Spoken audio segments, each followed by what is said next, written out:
unify around a single Latin American candidate, that person would be in very strong position. We simply thought there were a number of plausible Latin American candidates. But obviously we know from 8 years ago, Cardinal Bergoglio enjoyed enormous respect then and enormous respect now. He is a Jesuit, a member of the Society of Jesus.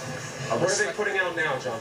This is a tapestry getting ready for the Pope's, what is known as his Urbi et Orbi address, his address to the city and to the world.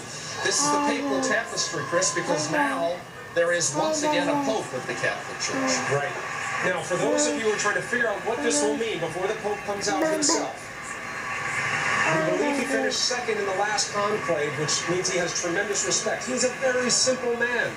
He lives in a small apartment. He makes his own meals. He eschews any of the trappings of power. The trappings He of renounced his chauffeur-driven limousine that the Archbishop of Buenos Aires typically had and actually took the bus to work every day. So the people of Buenos Aires knew that if they wanted a few minutes with their Archbishop, they could simply hop on the bus with him and have a sort of informal rolling audience.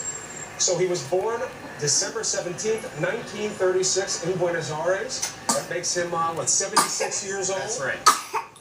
He was ordained for the Jesuits in 1969. He was made a cardinal in 2001 by John Paul II. But that's who it is. If it's Cardinal Jorge Mario Bergoglio, if he's the next pope.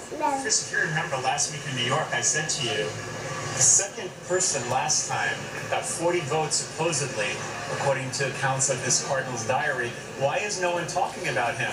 And we looked at it and we said, well, maybe he's considered too old.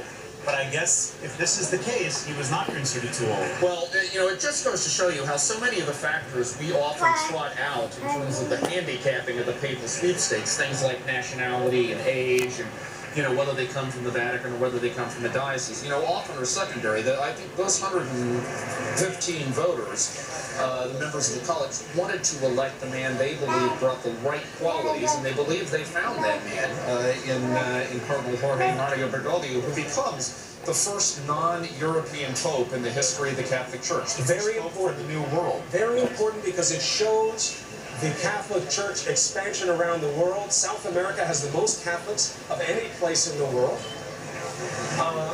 We have been talking about would the Catholic Church extend itself, go beyond Europe. And now we know